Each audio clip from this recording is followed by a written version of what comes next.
तो अस्सलाम वालेकुम and welcome to my new video. तो स्टूडेंट्स, आज की इस वीडियो में जो है हम मस्कुलोस्केलेटल की सेकंड वीडियो है। अगर आपने फर्स्ट वीडियो नहीं देखी है तो आई बटन में उसका लिंक दे दूंगा। सबसे पहले आपने वो देख लेनी है, और अगर आई बटन में आपको शो नहीं हो रहा तो नीचे जो है वो डिस्क्रिप्शन वगैरह में उसका लिंक दे दूंगा। सबसे पहले आप जाके वो वीडियो देखें। तो उसमें हमने कुछ ना कुछ चीज़ें जो है वो कवर किया फ्रैक्चर के हवाले से। फिर उसके बाद ये वीडियो आप देखें तो आपको समझ आएगा। तो हम आगे बढ़ते हैं सॉफ्ट टिश्यू इंजरी के हवाले से कि सॉफ्ट टिश्यू इंजरी में हमारे पास क्या-क्या होती है। तो सॉफ्ट टिश्यू इंजरी में हमारे पास कंट्यूजन, स्प्रेन और स्ट्रेन, ये हमारे पास कुछ जो है सॉफ्ट टिश्यू इंजरी कहलाती है। सबसे पहले हमारे पास कंट्यूजन के अगर हवाले से बात करें तो इसमें आप देखें कि आपके मसल्स वगैरह जो है वो किसी चीज़ के साथ हिट हो जाते हैं तो उसका कलर जो है वो चेंज हो जाता है। किस वजह से होता है वो हम आगे पढ़ेंगे। और स्प्रेन के हवाले से बात करें तो स्प्रेन में हमारे पास जो लिगामेंट होते हैं जो बोन टू बोन अटैच हुए होते हैं उसमें कुछ दरारें वगैरह आ जाती है या उस वो ख़राब हो जाती है या टूट जाती है, जो भी होगा वो हम मज़ीद जो है आइए डिटेल में पढ़ेंगे। और स्ट्रेन स्ट्रेन में हमारे पास ये होता है कि हमारा मसल जो है वो बोन के साथ जो लिगामेंट की हेल्प से या टेंडन की हेल्प से जो मसल हमारी अटैच हुई होती है, तो उसमें प्रॉब्लम आ जाती है। ये भी हम मज़ीद आगे जो है वो डिटेल में पढ़ेंगे। तो सबसे पहले हमारे पास आ जाता है contusion. Contusion is a soft tissue injury produced by the blunt force के मतलब कि कंट्यूशन हमारे पास किस चीज़ की इंजरी होती है, सॉफ्ट टिश्यू इंजरी होती है जो कि प्रोड्यूस होती है किस चीज़ की वजह से होती है, जिसमें हमारे पास मतलब कि बहुत ज़्यादा प्रेशर वाला फोर्स पड़ जाता है या किसी चीज़ के साथ हम हिट हो जाते हैं, लग जाते हैं, तो उसकी वजह से कंट्यूशन हो जाती है। जैसे कि सच एज ब्लो ब्लो का मतलब है कि किसी चीज़ के साथ डचका वगैरह या दचका वगैरह लग जाना, किसी चीज़ के साथ लग जाना तो उसकी वजह से हो जाता है, या किक की वजह से हो सकता है कि आपने मतलब ये किक वगैरह किसी को मारा हो या आपको किसी ने किक वगैरह मारा तो उसकी वजह से ये कलर वगैरह चेंज हो जाता है। या इसके अलावा अगर आप गिर जाते हैं किसी सीढ़ियों में या कहीं पर भी आप गिर जाते हैं तो उसके ये वजह से भी ये हो सकता है। इसको हम कंफ्यूजन कहते हैं, जिसमें आपके स्किन का कलर जो है वो चेंज हो जाता है क्योंकि नीचे जो ब्लड वेसल्स होती है वो रप्चर हो जाती है। मैंने small blood vessel rupture and bleed into soft tissue, मतलब कि सॉफ्ट टिश्यू में जो हमारे पास स्मॉल ब्लड वेसल होती है, माइक्रोस्कोपिक ब्लड वेसल ही कह सकते हैं कि वो होती है, तो वो जैसे ही रप्चर हो जाती है तो उससे ब्लीड वगैरह निकल रहा होता है, जिसकी वजह से हमारे स्किन का कलर जो है वो चेंज हो जाते हैं। और किस कलर में हो जाता है, एस्किमोसिस में कलर हो जाता है। और ब्रूशिंग, एस्किमोसिस का मतलब है कि ब्लूइश कलर हो जाना, या ब्लूशिंग का मतलब है कि जख्म की वजह से जो है वो उस जगह का पर जो है ब्लू कलर और रेड जो है इस तरह से कलर आपको नज़र आ रहा होता है। या हेमाटोमा डेवलप, मतलब कि वहाँ पर आपको हेमाटोमा जो है वो डेवलप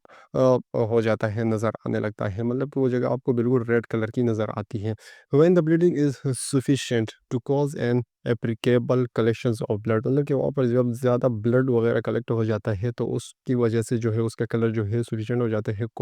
जो है चेंज हो जाता है। ये किसकी वजह से हो जाता है कि वहाँ पर आपका ब्लड का कलेक्शन जो है वो काफ़ी ज़्यादा हो जाती है, मतलब कि आपको वहाँ पर ब्लड जो है वो जम जाता है, जिसकी वजह से उसका ये कलर हो जाता है। लोकल सिम्टम्स में हमारे पास क्या हो सकते हैं कि आपको पेन हो सकता है, स्वेलिंग हो सकती है, या उस जगह का जो आपका कलर है वो चेंज हो सकता है। और ये कंट्रोल होता है with intermittent application of cold, मतलब कि अगर आप कोल्ड का हल्के-हल्के थोड़े-थोड़े टाइम बाद जो है वो इसका इस्तेमाल कराएँगे बर्फ़ का, तो या आइस पैक वगैरह आता है उसका इस्तेमाल करेंगे तो इससे ये ठीक हो जाता है, नॉर्मल हो जाता है।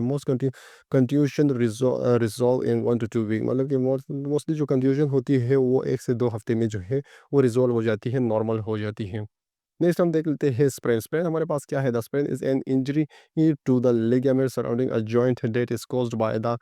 रेंचिंग और ट्विस्टिंग मोशन, मतलब कि हमारे पास स्प्रेन हमारे पास क्या है, लिगामेंट की ये जो जॉइंट है उसको मतलब कि एक जॉइंट को दूसरे जॉइंट से जो अटैच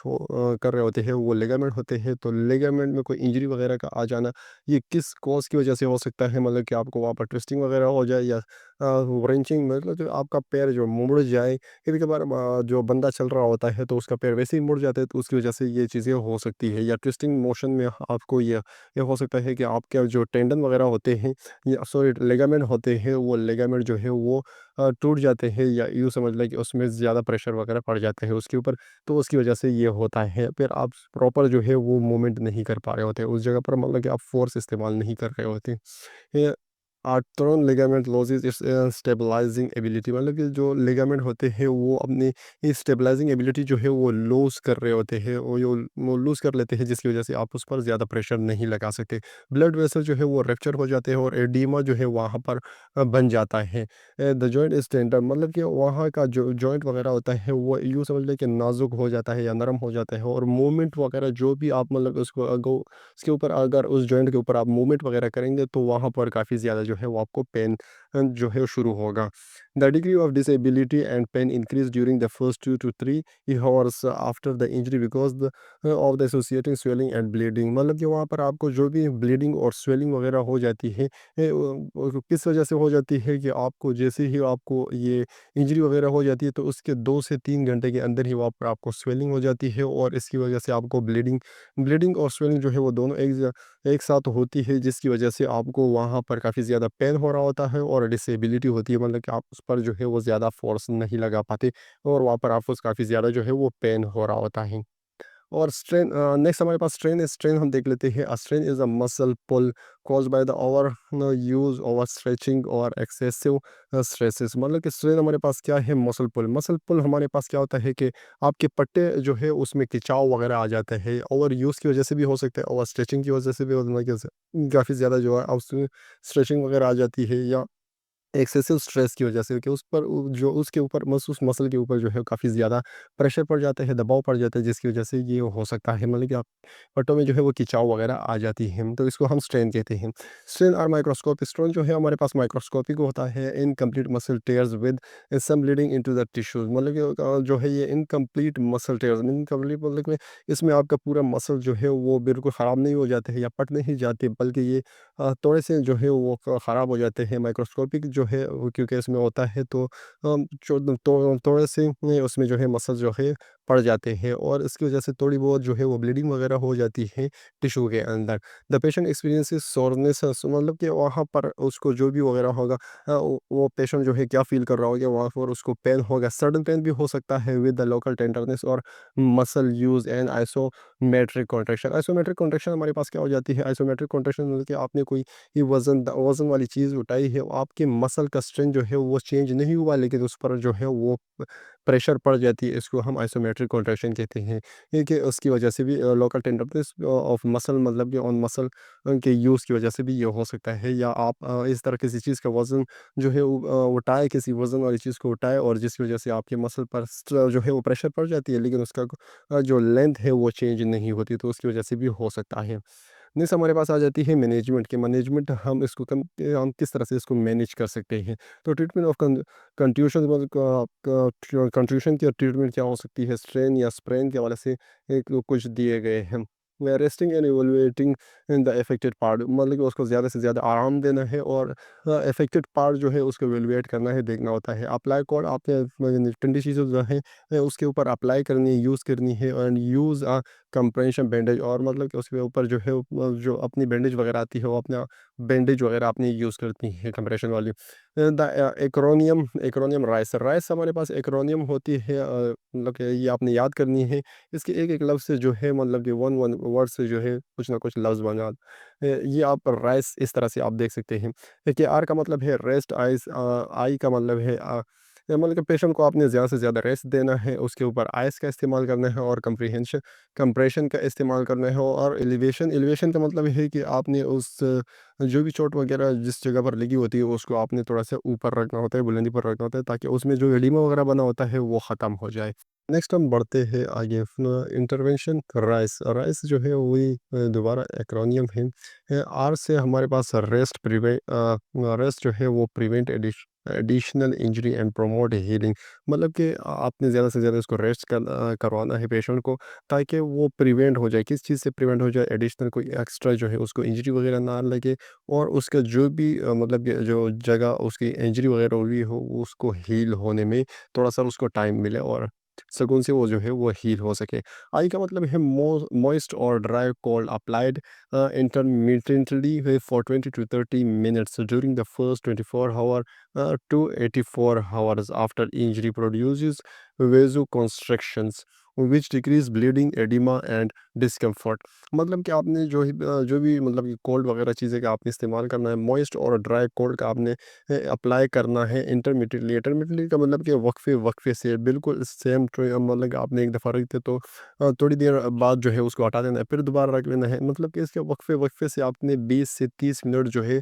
ड्यूरिंग जो है वो मतलब कि 24 आवर से मतलब कि 1 दिन से 2 दिन के दरमियान आपने हर 20 से 30 मिनट में जो है इस तरह से कोल्ड को अप्लाई करना है, ताकि उसकी जो भी इंजरी वगैरह हो गई हो, वो वैसो कंस्ट्रक्शन वगैरह हुआ हो, वो प्रोसीजर जो है वो लो हो जाए, और जिसकी वजह से आपको ब्लीडिंग वगैरह जो है वो डिक्रीज़ हो जाए। मतलब कि अगर वहाँ पर एडिमा हुआ है तो एडिमा कम हो जाए, और अगर वहाँ पर डिस्कम्फर्ट है मतलब पेशेंट उस की वजह से, क्योंकि उसको पेन हो रहा होगा तो वो कंफर्ट नहीं होगा पेशेंट, तो वो कंफर्ट हो जाए आराम से, वो केयर करे उसका। Care must be taken to avoid skin and tissue damage for excessive cold। मतलब कि आपने जो है वो एक्सेसिव मतलब कि बहुत ज़्यादा कोल्ड का इस्तेमाल नहीं कराना, मतलब कि बर्फ़ का इस्तेमाल नहीं कराना, या आइस पैक का जो है आपने बहुत ज़्यादा इस्तेमाल नहीं करवाना, क्योंकि इसको ज़्यादातर अवॉइड करना है, क्योंकि इससे आपको क्या हो सकता है कि स्किन या टिश्यू इंजरी वगैरह या डैमेज हो सकता है इससे एक्स्ट्रा जो है। सी से हमारे पास आता है N elastic compression bandage control bleeding, reduce oedema and provide support for the injured tissue. कि मतलब कि जो भी इलास्टिक कंप्रेशन वगैरह होती है, बैंडेज वगैरह होती है, उसको आपने जो है वो इस्तेमाल करना है, ताकि उससे ब्लीडिंग वगैरह जो है वो कंट्रोल हो सके। एडिमा जो है अगर वहाँ पर बना है तो एडिमा जो है वो रिड्यूस हो सके, कम हो सके, और अगर वहाँ पर कोई भी सब इंजरी वगैरह इंजर टिश्यूज़ वगैरह हैं, तो उस वो भी जो है वो सपोर्ट, उसमें भी सपोर्ट वगैरह आ जाए, और वो भी जल्दी हील हो सके। इसी हमारे पास आता है एलिवेशन कंट्रोल द स्वेलिंग। मतलब कि आप तो अगर उस जगह को थोड़ी बहुत जो है ऊपर रखेंगे, नीचे ना रखेंगे, तो उससे ये होगा कि आपकी जो भी स्वेलिंग वगैरह होगी, वो स्वेलिंग भी जो है वो कंट्रोल हो जाती है, और कम हो सकती है उसकी वजह से भी, कि उसके उस जगह को आपने थोड़ा सा ऊपर रखा होता है, तो उससे जो भी ब्लीडिंग वगैरह वहाँ पर हुई होती है, एडिमा हुआ होता है, वो दोबारा जो है वो नॉर्मल हो जाता है। तो नेक्स्ट हम देख लेते हैं after the acute inflammatory stage, कि एक्यूट इन्फ्लेमेटरी स्टेज में हमारे पास जो है उसके बाद क्या होता है। 24 टू 48 आवर आफ्टर इंजरी, कि इंजरी के 24 से 48 घंटे बाद हीट जो है मे बी अप्लाइड इंटरमिटेंटली, कि आप हीट भी उसके बाद आप इस्तेमाल कर सकते हैं। मतलब 1 से 2 दिन बाद आप उस पर जो है हीट भी थोड़ा सा उसका इस्तेमाल कर सकते हैं इंटरमीडिएटली दोबारा। मतलब कि उसी तरह जिस तरह से आपने आइस पैक या बर्फ़ का इस्तेमाल किया होता है, तो इस तरह से ये भी आपने इस्तेमाल करना होता है, लेकिन इसमें 15 टू 30 मिनट्स आपने इस्तेमाल करना होता है, और दिन में जो है वो सिर्फ 4 बार आपने इसको इस्तेमाल करना होता है। टू रिलीव मसल स्पाज़म, मतलब कि वहाँ पर अगर मसल पेन वगैरह होगा, तो वो जो है उससे जो है रिलीव मिल सके पेशेंट को, एंड टू प्रोमोट वेजो डायलेशन, और वहाँ पर जो भी मतलब वेजो डायलेशन वगैरह उसको प्रमोट करे, क्या वहाँ पर आपको जो भी वगैरह मतलब कि एडिमा वगैरह हुआ है, ताकि वो एडिमा वहाँ से ख़त्म हो जाए, एब्जॉर्प्शन हो जाए, और वो जगह जो है वो रिपेयर हो जाए। Dependent on the severity of injury, ये इंजरी की सीवियरिटी पर जो है वो डिपेंड कर रहा होता है। Progressive, passive and active exercise में began in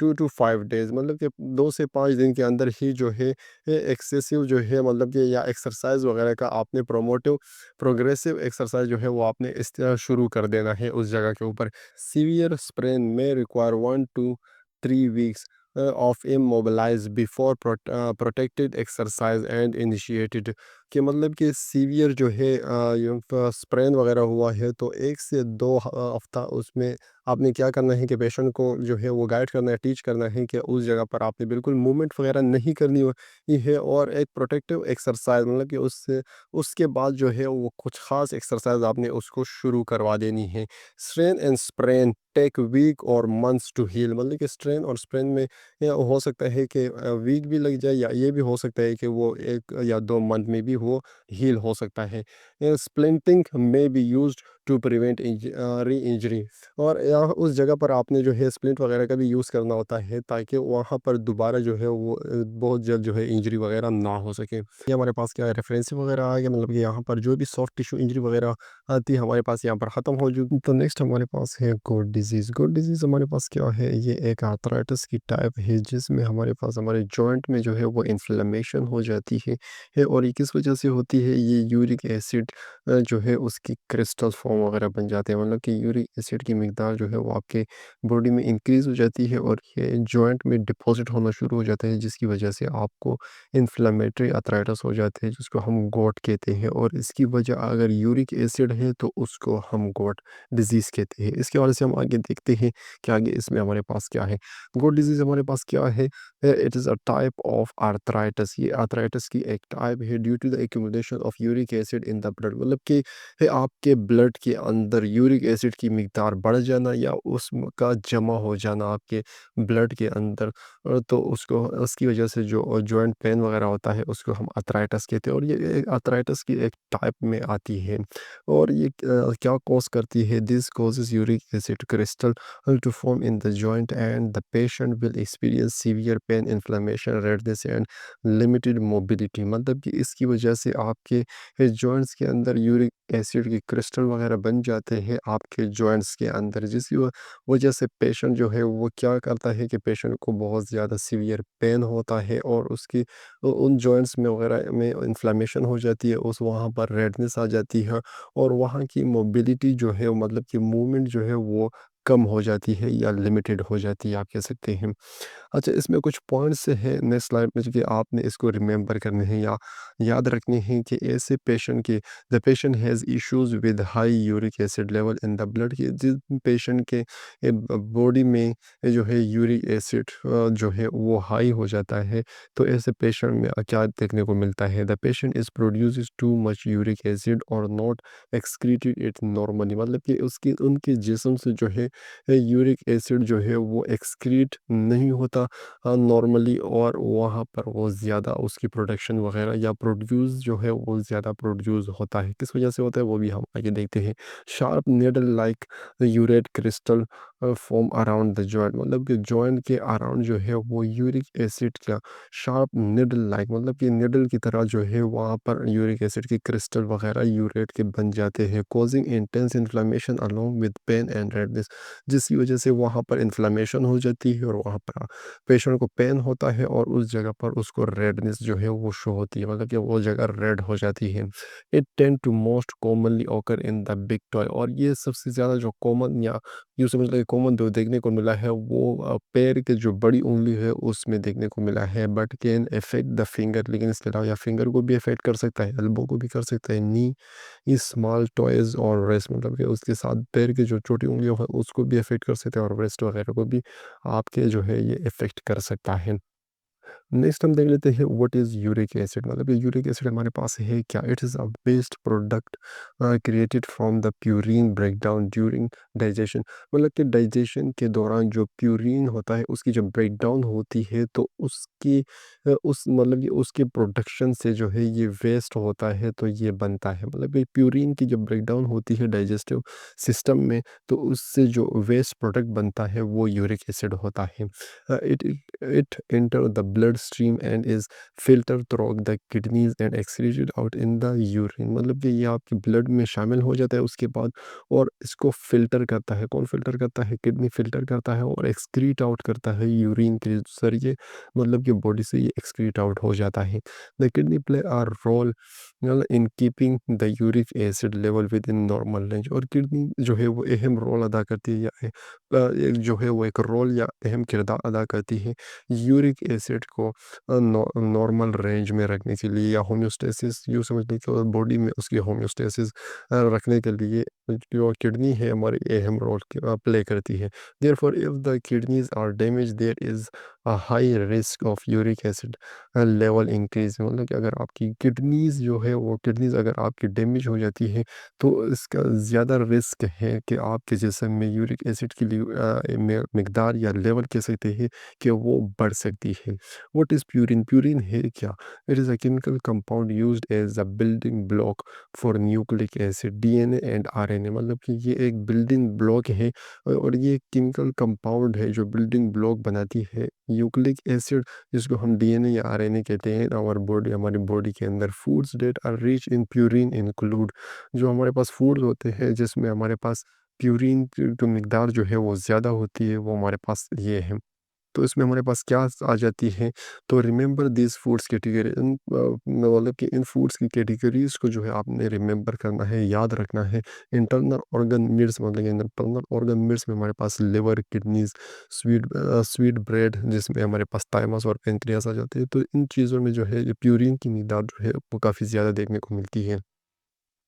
other red meets, या इसके अलावा जो भी गोश्त वगैरह रेड होता है, रेड गोश्त वगैरह होता है, उनमें भी ज़्यादा देखने को मिलती है। अल्कोहल स्पेशली बेयर्स, अल्कोहल में और स्पेशली इसमें बेयर को ख़ास मेंशन किया है कि उसमें प्यूरिन की मिकदार जो है वो ज़्यादा होती है। सी फूड, एंचीवोज और सार्डिन्स,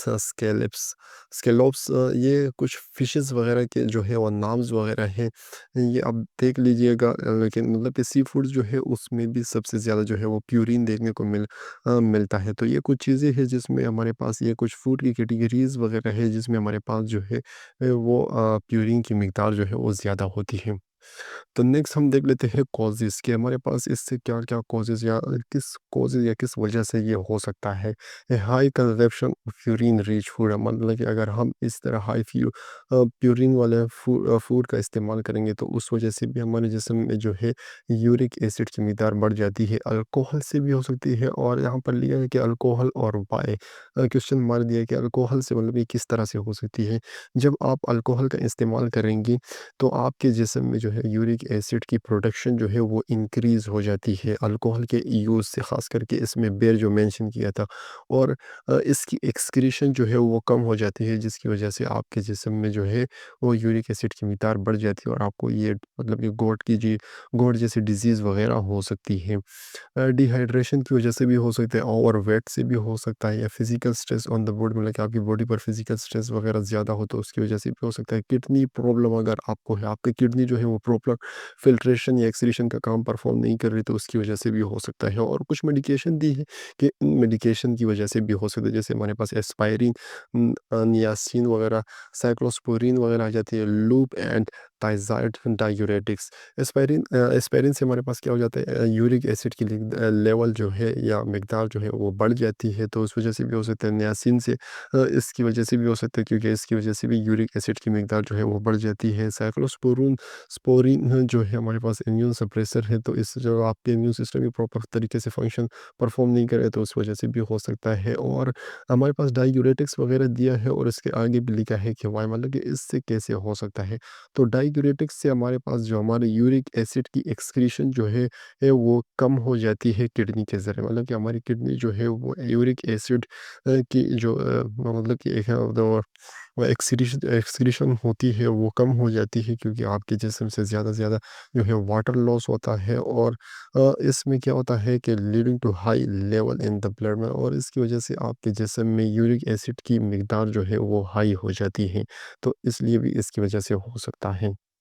नेक्स्ट हम देख लेते हैं साइन एंड सिम्टम के हवाले से, था कि एक्यूट कोट अटैक हमारे पास क्या होता है। हैपन रैंडमली, मतलब कि रैंडमली ये हो सकता है। May only happen a few times and least 1 to 2 weeks, और मतलब कि ये कभी कभार देखने को मिल सकता है, या only happen a few time, मतलब कि कुछ टाइम ये हो सकता है, और 1 से 2 हफ्ते ये हो सकता है। Start out in the big toe, जैसे हमारे पहले बात की कि हमारी ये पैर की उंगलियां, जो बड़ी उंगलियां होती है उसमें स्टार्ट हो जाता है। May also affect the finger, इसके बाद ये आपके फिंगर, एल्बो, रेस्ट, नी, हील्स और टॉयज़, मतलब कि बाकी जो उंगलियाँ वगैरह है उसको अफेक्ट करना शुरू कर देता है। स्वेलिंग, रेडनेस और पेन जो है हमारे जॉइंट्स में होती है, मतलब कि हमारे जो भी जॉइंट अफेक्ट हुए होंगे उसमें स्वेलिंग होगी, रेडनेस होगा, और आपको पेन, जो आपके पेशेंट को जो है वो पेन फील होगा। एज द डे प्रोग्रेस, जैसे जैसे दिन गुजरते हैं या दिन गुजरता है, द पेन इंटेंसिफाइज, जो पेन जो है उसकी शिद्दत जो है वो बढ़ना शुरू हो जाती है 4 से 24 घंटे के अंदर। एंड द पेशेंट में हैव जॉइंट स्टिफनेस, और आपके पेशेंट का जो जॉइंट वगैरह वो स्टक हो जाती है, सख्त हो जाती है, उसमें वो प्रॉपर मूवमेंट वगैरह नहीं कर पाता। And the affected areas is very sensitive, and the lightest pressure on the joint cause intense pen, और आपके जो अफेक्टेड एरियाज़ वगैरह होते हैं वो बहुत सेंसिटिव हो जाते हैं, और अगर थोड़ा-सा भी उस पर, मतलब कि हल्का-फुल्का आपके पेशेंट के ऊपर भी उस जगह पर प्रेशर पड़ेगा, तो उसको काफ़ी ज़्यादा जो है वो पेन महसूस होगा, या पेन उसको होगा। नेक्स्ट हम देख लेते हैं क्रोनिक अटैक। क्रोनिक अटैक में हमारे पास क्या होता है, जॉइंट बिकम परमानेंटली डैमेज। हमारे जॉइंट्स वगैरह जो भी होते हैं आपके पेशेंट के, वो परमानेंटली वो डैमेज हो जाते हैं। क्योंकि because urate crystal start to form together in large masses called tophi. क्योंकि उसकी वजह से यूरेट क्रिस्टल वगैरह जो है वो स्टार्ट हो जाते हैं ज़्यादा बनना, वहाँ पर आपके जॉइंट्स वगैरह में काफ़ी ज़्यादा जो है मिकदार में बनना शुरू हो जाते हैं, और ये एक मास की शक्ल इख्तियार कर लेते हैं जिसको हम टॉफ़ी कहते हैं। टॉफ़ी और वाइट येलोइश नोडुल, हमारे पास टॉफ़ी क्या है, टॉफ़ी हमारे पास होती है वाइट या येलोइश कलर का, जिसमें आपको ये इस साइड में दिख रहा हो पिक्चर में नीचे जो है येलोइश कलर का आपको दिख रहा है। तो नोडुल्स होते हैं date can be found under the skin on the helix है, या उसकी लोकेशन वगैरह दिए हैं कि ये कहाँ पर आपके स्किन के अंदर जो है वो पाए जाते हैं। हेलिक्स एयर, एयर के हमारे कान के जो ऊपर वाला हिस्सा होता है जो मुड़ा हुआ होता है, इसको हम हेलिक्स एयर कहते हैं। तो उसमें हो सकता है, एल्बो में हो सकता है, जॉइंट्स मतलब कि फिंगर वगैरह में हो सकता है, टॉयज़ में हो सकता है, हमारे अफेयर के उंगलियों वगैरह में हो सकता है, मतलब कि इस तरह से एटीसी मुख्तलिफ जगहों पर हो सकता है। जॉइंट्स ब्यूरसाई और बोन्स एटीसी इन जगहों में हो सकता है कि आपके जॉइंट्स में हो सकता है। ब्यूरसाई जैसे हमने पहले वीडियो में बात की है कि ब्यूरसाई हमारे पास हमारी नी का जो जॉइंट होता है, जो कि आपके जहाँ पर आपके फ्लूइड वगैरह होता है, जो आपके मतलब कि आपकी बॉडी पर जो प्रेशर वगैरह पड़ता है तो उसको ये एब्जॉर्ब करता है। ऐसे जगहों पर भी हो सकता है, और बोन्स वगैरह में भी हो सकता है ये आपको। नर्सिंग इंटरवेंशन फॉर गोट, मतलब ये नर्सिंग इंटरवेंशन हम एक नर्स क्या चीज़ें जो है एक गोट के पेशेंट के साथ करता है या क्या परफॉर्म करता है, क्या चीज़ देता है। असिस्ट पेशेंट जॉइंट, सबसे पहले हम उसके पेशेंट जो भी पेशेंट होता है उसके जॉइंट्स को असिस्ट करते हैं। स्पेशली हमारे पास क्या होता है, टॉय फिंगर, मतलब कि उंगलियां फिंगर वगैरह हम देखते हैं। और एल्बो फॉरम, और एल्बो वगैरह देखते हैं कि वो गर्म तो नहीं है, वहाँ पर रेडनेस तो नहीं है, वहाँ पर पेन वगैरह तो नहीं है। तो इन चीज़ों को सबसे पहले जो है एक नर्स असेस करता है। Assess for a history of gout, अगर उस पेशेंट को कोई पहले भी ये बीमारी वगैरह हुई है या इस तरह गोट की हिस्ट्री वगैरह है, तो उसको सबसे पहले असेस करते हैं। कोल्ड एयर वार्म कंप्रेसेस, मतलब कि गर्म और ठंडा जो है उसको थोड़ी बहुत चीज़ें जो है वो कंप्रेस करते हैं, लगाते हैं। If tolerate by the patient, अगर पेशेंट उसके ऊपर टॉलरेट करता है, alternate between cold and warm, तो फिर हम गर्म और ठंडा जो है वो अल्टरनेट वो इस्तेमाल करते हैं। इफ़ गोट इज़ प्रेजेंट, अगर पेशेंट के मतलब कि गोट की डिजीज़ हो गई है उसमें प्रेजेंट है, तो assess events leading up to the flare up, मतलब ये ऐसे इवेंट्स वगैरह जो हम उसमें तलाश करते हैं जो कि उसकी पेन वगैरह की शिद्दत को बढ़ाता है या बढ़ावा देता है, तो ऐसी चीज़ों को हम असिस्ट करते हैं। Educate on low purine diet, educate करते हैं पेशेंट को कि लो प्यूरिन डाइट का इस्तेमाल करें और अवॉइड करें ये फूड रिच इन प्यूरिन, जिसमें प्यूरिन जो है काफ़ी ज़्यादा है। जैसे हमने पहले ही बात की, red meats, internal organ meats, sea food, alcohol जैसे इसमें बियर वगैरह, तो इन चीज़ों को पेशेंट को आपने कह देना है कि अवॉइड कर देना है। स्टे हाइड्रेटेड, और मतलब ये हाइड्रेटेड रहना है, 2 से 3 लीटर पर डे आपने इस्तेमाल करना है। ये जब तक आपके जिस्म के लिए अगर वो कॉन्ट्रा इंडिकेटेड ना हो, जब तक वो आपके इस जिस्म के लिए अगर मना ना किया हो डॉक्टर एक फिजिशियन के तहत, तब तक आपने इसका इस्तेमाल करता है। Bed rest with effective extremities in the foot board और cradle to keep area from pressure, bed linen and accidental bumps, मतलब कि आपके जो भी पेशेंट वगैरह होता है उसके जो भी इफेक्टेड एक्सट्रीमिटीज़ होती है, मतलब कि हाथ या पैर वगैरह में, उसको अगर ये डिजीज़ वगैरह हो गई है तो उसको अपने फुट बोर्ड के ऊपर रख देना है, और उसके जो भी मतलब कि उस जगह पर जहाँ पर भी उसको ये हुआ है, जो भी एक्सट्रीमिटीज़ अफेक्टेड हुए हैं, उसको अपने ऊपर रखने हैं, जिसके ऊपर मतलब कि प्रेशर वगैरह ना पड़े, तो पेशेंट को पेन वगैरह भी नहीं होगा उसकी वजह से। और वेट लॉस, मतलब कि अगर वो पेशेंट जो है अगर ओबीज़ है, तो अगर वो वेट थोड़ा-सा कम करे तो उससे भी हो सकता है कि उसको जो है वो डिज़ीज़ वगैरह ख़त्म हो जाए या कम हो जाए। तो ये हमारे पास नेक्स्ट हम देख लेते हैं पैगेट डिज़ीज़ के हवाले से कि हमारे पास पैगेट डिज़ीज़ में क्या होता है, ये बोन की जो है वो डिफ़ॉर्मिटी है, उसके भी हवाले से हम देख लेते हैं। पैगेट डिज़ीज़ दरअसल हमारे पास है क्या? पैगेट डिज़ीज़ जिसको हम ओस्टियाटिस डिफॉर्मिस भी कहते हैं, एक ऐसा डिसऑर्डर या एक ऐसी बीमारी है जिसमें लोकलाइज़्ड बोन जो है वो रैपिडली ये मतलब कि अंदर से जो है नए बनने शुरू हो जाते हैं और ऊपर से वो टूटते हैं। जैसे कि हमारे हाथों पर हमारे स्किन वगैरह होते हैं, जैसे कि नीचे स्किन वगैरह बन जाती है और ऊपर से स्किन वगैरह उजड़ जाती है या निकल जाती है। इस तरह से ये इसमें भी ये प्रॉब्लम होती है और इसमें आपके बोन जो है वो वीक होते हैं, लेकिन इसमें ये जो है वो एक डिसऑर्डर वाली बात है। मोस्ट कॉमनली जो है वो अफेक्ट करता है स्कल को, फीमर बो जो हमारे पास बोन्स है, तिबिया हो गया, पेल्विक बोन्स हो गया और वर्टिब्रल, जो भी आपको यहाँ पर जो है वो रेड रेड निशान बनाए गए हैं, तो इन चीज़ों को ये ज़्यादातर जो है इसमें इफ़ेक्ट कर रहा होता है पैगेट डिज़ीज़ के हवाले से। तो पैगेट डिज़ीज़ के हवाले से अगर हम पैथोफिज़ियोलॉजी नेक्स्ट हम देख लेते हैं, तो प्राइमरी प्रोलिफरेशंस ऑफ ऑस्टियोक्लास्ट, मतलब कि वहाँ उस बून में यहाँ पर ये प्रॉब्लम वगैरह शुरू होगी, तो सबसे पहले वहाँ पर ऑस्टियोक्लास्ट के बून जो है वहाँ पर बनना शुरू हो जाते हैं। वो किस लिए बनते हैं? विच प्रोड्यूसेस बून रीअब्सॉर्प्शन, जो कि बून को रीअब्सॉर्प्शन के लिए या बून को ख़त्म करने के लिए जो है वहाँ पर आ जाते हैं या नए बनाने के लिए वहाँ पर पहुँच जाते हैं। Followed by a compensatory increase in osteoblast activity that will replace bones, और ये वहाँ पर जो है ये ओस्टियोब्लास्ट जो है उस ओस्टियोब्लास्ट सेल्स हमारे पास जो होते हैं उनकी मतलब कि वो सेल जो है वो काफ़ी ज़्यादा बनना शुरू हो जाते हैं और वो एक्टिविटी परफॉर्म करते हैं और दोबारा मतलब कि रिप्लेस करते हैं बोन को, कि वहाँ पर दोबारा बोन बना, लेकिन वो इमेच्योर होता है क्योंकि ओस्टियोब्लास्ट हमारे पास जो है वो इमेच्योर बोन सेल्स हैं। एज बोन टर्न और कंटिन्यू अ क्लासिक mosaic है disorganized pattern of the bone develop, मतलब कि वहाँ पर जैसे ही वहाँ पर ऑस्टियोब्लास्ट के सेल वगैरह वहाँ पर बनना शुरू हो जाते हैं, वो सेल मतलब कि बोन को दोबारा बनाने में काम परफॉर्म करना शुरू हो जाते हैं, तो वहाँ पर एक डिसऑर्गेनाइज्ड पैटर्न होता है, मतलब कि वो प्रॉपर तरीके से उस पर पैटर्न में नहीं आते जिस तरह से वो पहले से होते हैं, जिसको हम मोसेक कहते हैं। तो मतलब कि वहाँ पर जो भी बोन वगैरह आपका बन रहा होता है या नीचे से, क्योंकि ऊपर से वो टूट रहा है नीचे से बन रहा है, तो उसमें इमेच्योर सेल होते हैं जिसको हम ओस्टियोब्लास्ट कहते हैं और वो प्रॉपर तरीके से उस बून को दोबारा नहीं बना पा रहे होते हैं।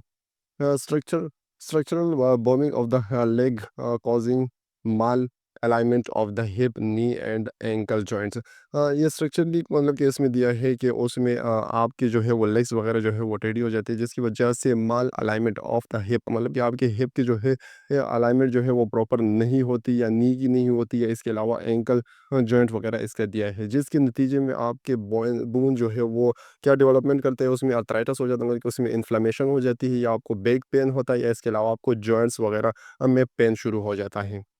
नेक्स्ट हम देख लेते हैं कि इसके साइन एंड सिम्टम हमें कैसे पता चलेगा। तो इसमें सबसे पहले आपको उस जगह पर जो भी बोन वगैरह अफेक्टेड होगा उसमें आपको पेन होगा, डिफॉर्मिटी होगी, मतलब कि एग्जांपल दिया है कि Boeing of femur and tibia, मतलब कि टिबिया और फीमर जो है वो प्रॉपर जो अपनी शेप में नहीं होंगे, वो थोड़े से टेढ़े हो जाएंगे। Large bit of the skull या स्कल की अगर वहाँ पर देखेंगे स्कल में, तो ये प्रोसेस होगा तो वहाँ पर वो एनलार्ज होगा। डिफॉर्मिटी ऑफ पेल्विक बोन, या आपके डिफॉर्मिटी शुरू हो जाएगी पेल्विक बोन में, मतलब कि प्रॉपर तरीके से नहीं होगा, उसकी शेप वगैरह चेंज हो जाएगी। फ्रैक्चर जो है वो हो सकता है, फ्रैक्चर के नतीजे में भी ये हो सकता है और आर्थराइटिस वगैरह में भी ये मतलब कि आपको जॉइंट्स में या जो उस बोन में इन्फ्लेमेशन वगैरह शुरू हो जाती है, पेन शुरू हो जाता है। हाँ, इसके अलावा अगर हम मैनेजमेंट के हवाले से बात करें कि इसको हम कैसे मैनेजमेंट इसकी कर सकते हैं, कैसे मैनेज कर सकते हैं, तो सबसे पहले तो इसको एनाल्जेसिक दी जाती है, पेन किलर करके। एक तो जो भी वहाँ पर पेन वगैरह होता है उसको उस पेन को ख़त्म करने के लिए आपको एनाल्जेसिक दी जाती है, वो इस्तेमाल करानी है, एडमिनिस्टर करानी है। और get problem in management with walking aids, मतलब कि आपको अगर उस पेशेंट को अगर वहाँ चलने में जो है वो मुश्किल होगी, तो उसमें भी आपको सहारा देना है, क्योंकि उस पे वो पेशेंट जो है वो प्रॉपर तरीके से वो नहीं चल पा रहा होता। तो उसको जो भी वॉकर वगैरह या चीज़ें एडवाइस की होती है, तो उनके ज़रिए उसको जो है वो चलाया जाता है। या शू लिफ्ट मतलब कि आपका अगर उसमें देखें तो एक पैर जो है उसके साइज़ अगर वो टेढ़ी हो, एक प्रॉब्लम आई है, तो उसका साइज़ जो है वो जो है वो थोड़ा-सा कम हो जाता है या शॉर्ट हो जाता है, क्योंकि वो टेढ़ी हो जाती है और दूसरी लेग जो है वो स्ट्रेट होती है। तो इस वजह से जो है शूज़ के नीचे जो है थोड़ा-सा जो है वो मतलब कि शो वगैरह दी जाते हैं, नीचे से घेर दिया जाता है और बड़े शूज़ पहनाए जाते हैं उसको एक तरफ से, ताकि वो अपने आप को बैलेंस कर पाए और प्रॉपर तरीके से चल पाए। या फिजिकल थेरेपी वगैरह भी इसमें दी जाती है। प्रिवेंटिव मेजर्स फॉर फॉल, मतलब कि गिरने से उसको बचाना है, जैसे भी कुछ भी चीज़ें वगैरह है जिसकी वजह से आपको लग रहा हो कि वो आपका पेशेंट जो है वो गिर सकता है या मतलब कि सीढ़ी वगैरह में ऊपर नीचे जा रहा है या कुछ हो रहा है, तो उससे आपने उसको बचाना है। Weight is control to reduce stress, और वेट को आपने उसके वेट को जो है सबसे पहले जो मेन है उसके वेट को जो है वो आपने कंट्रोल करना है, ताकि उससे या स्ट्रेस वगैरह ख़त्म हो जाए। और विटामिन डी और कैल्शियम डाइट को जो है वो आपने मैनेज करना होता है इसमें। तो आज की इस वीडियो को हम यहीं तक रख लेते हैं क्योंकि वीडियो काफ़ी लंबी होने वाली है। इंशाल्लाह पार्ट 3 में जो है उसको मज़ीद हम डिस्कस करेंगे।